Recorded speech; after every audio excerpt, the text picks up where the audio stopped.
I went ahead and joined the then president of Ghana, Gerald Rawlings, whom we convinced to ship out some of these Mungiki leaders. As a result of that, many of them were shipped to Mozambique, one of them being Ndunge Wariungi, who was shipped out with a Portuguese passport. You can find that out from him.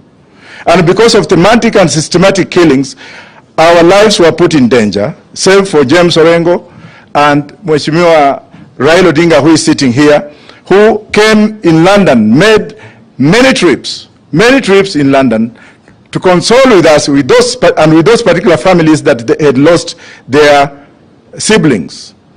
I hold the former president accountable for the thematic elimination of the Kikuyu community, something that Gachagua is now repeating. And let me assure you that we are appealing to the British government not on cameras. I am appealing to the British government not on cameras, but we know what we are going to do. To ban those who are involved from stepping foot in Britain and EU, to ban those who are spearheading these systematic killings of young Kikuyu men and women from setting foot in Britain, in USA. And I can assure you that when I say it, I mean it. And I know what I'm talking about.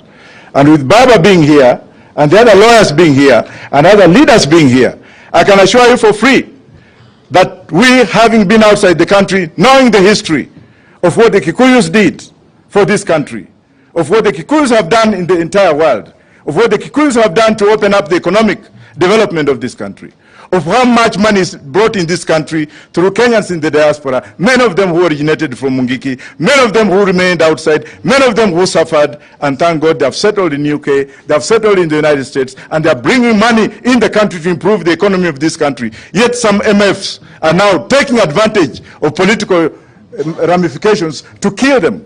Gachagua is just a small man. You may have the barrel of the gun. You may have all the powers. You may have all the police, but when the day of reckoning comes, you'll be alone. We have seen other leaders who are here before, who are used to doing that. Biot being one of them. Where is Biot today? Dead and buried 6 feet under the grave. What about people like those ones you know from Mount Kenya? When you take power and power corrupts you and you start eliminating people, you start eliminating people, you start cleansing people, you start ethnicization of one community. How do you think Kenyans are feeling about it? How do you think people in Uganda are feeling about it? How do you think the world is looking you at? Kenya was very peaceful until recently when madness came in after stealing the elections. You want us now to come and work with you? Oh, Professor Wajackoyah can just be brought. And for those who are being bought, we know them.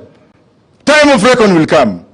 We are here to appeal to this government to leave Maina Njenga alone.